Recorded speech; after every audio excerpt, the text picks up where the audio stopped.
Well, hello, my name is Julian Treasure, and I'm delighted Asa Abloy have given me the opportunity to share with you some thoughts about sound and design. In fact, the talk is called Designing for the Ears. It's really very common that we think of design just with the eyes, and yet actually we design for all the senses, and that's really what this talk is about. Now let's talk about sound. This is kind of Sound 101. You may know all this stuff, but it's worth just reminding ourselves of RAT. When sound hits a surface, it'll do one of three things, and this is RAT. Reflect, it'll bounce back. If the surface is hard, particularly, it'll do that. It might get absorbed if the surface is soft, and absorbed means turned into heat energy, actually, because, of course, the energy doesn't go away. Energy is always there. And the third thing it may do is go through the surface and transmit to the other side, which is something we tend to guard against in buildings. So that's the RAT. So I'm going to look at 3 or 4 environments that we are very familiar with and start with this one. And we all spend a lot of time in these places, don't we? Sadly, the sound in these spaces is not very well designed, not very much thought of. Now, the modern office goes back to Taylorism in the early part of the 20th century, when Taylor thought, wow, what a brilliant idea to apply industrial manufacturing principles to the office. So you have everybody on identical workstations in serried ranks. Now, of course, Taylorism is long past. We wouldn't do that in the modern era, would we? Or would we? Sadly, neo-Taylorism is alive and well in the open plan office. No wonder then that noise is the #1 complaint in modern offices, in survey after survey. The biggest survey in the world is the Leesman Index. I do advise you to check it out if you haven't already found it. It's an omnibus survey which now has got tens of thousands of questionnaires. It gets over the problem of comparing apples and pears, like productivity. What's the productivity of a creative director versus the productivity of an accountant? Well, it gets over that by asking people what factors are important to you in your personal productivity, and how satisfied are you with them in your office? So that's kind of universal. And noise is very significant on that survey. You can see here, in terms of importance, nearly 3/4, well, more than 3/4 of the survey say that noise in the office is a very important factor, and less than 1/4 of them are happy with it. They find it very unsatisfactory. 3/4 of them are dissatisfied. And the same thing applies to quiet working space. It's important that it's there, and not many of them are happy that there's enough of it. Now let's move on to education. When I see a classroom that looks like this, I'm forced to ask myself this question. Now, I know you guys do have ears, of course, this is somewhat tongue-in-cheek, but when you think about the designs that you're doing, the projects that you're putting out there, have you really considered the way these spaces are going to feel to be in for the ears?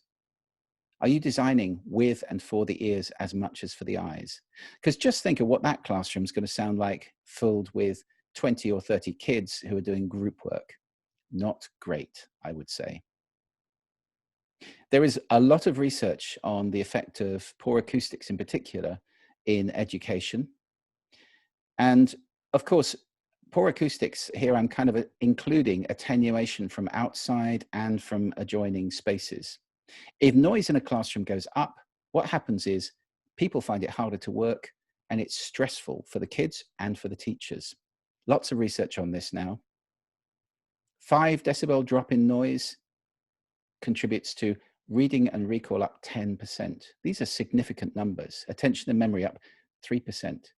So that's a 50% drop in the noise level in the space. And this is a disturbing graph to me from, again, Shield and Dockrell.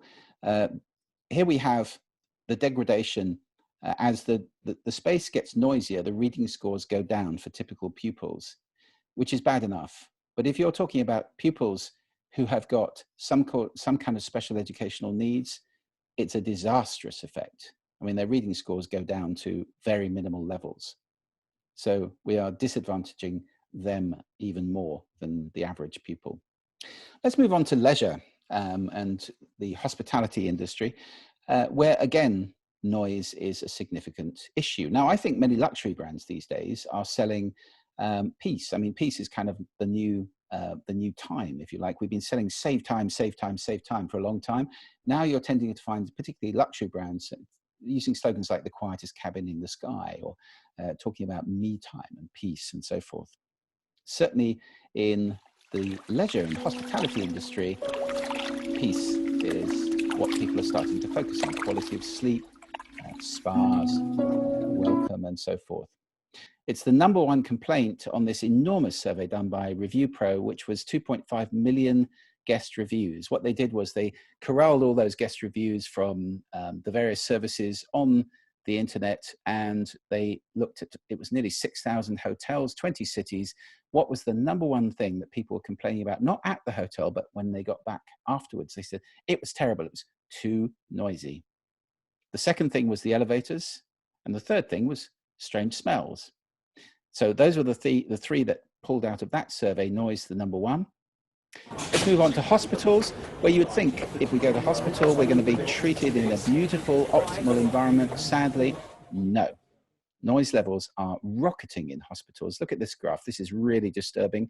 The daytime noise levels, as measured in this study, are around 72 decibels, as compared to the World Health Organization recommended maximum of 35. By 1960, it had been already up to 57 decibels, and in 2005, 72 decibels. That's daytime. Nighttime, we've got 60 dB at night against 30 dB. Now, do you remember, every increase of 10 decibels is doubling? So you might look at this graph and say, well, that's really bad. The noise levels are more than double what they should be. No, they're actually 12 times what they should be. Every 10 decibels, a doubling of the noise.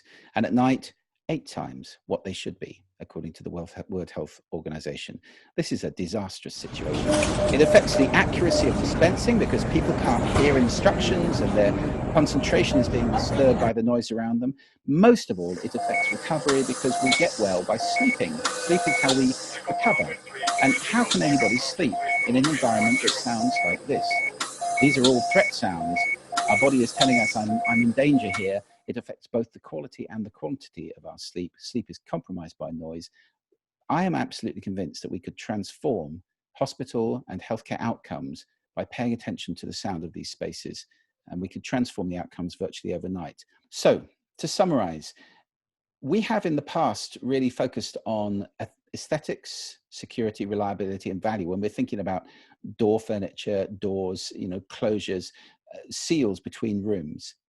I'm saying that those aren't the only factors in play. Actually, what else is in play is people's productivity, people's creativity, because it's hard to be creative when there's noise and interruptions coming from around you, well-being, happiness, and connectedness. All those things result from getting this right, getting good attenuation between spaces, designing the sound within spaces so that it's optimal. Acoustics, noise, sound system, content. These things all come from reducing noise levels. And if we pay attention to this in our design, then we do a service to the entire world. Attenuation affects everything.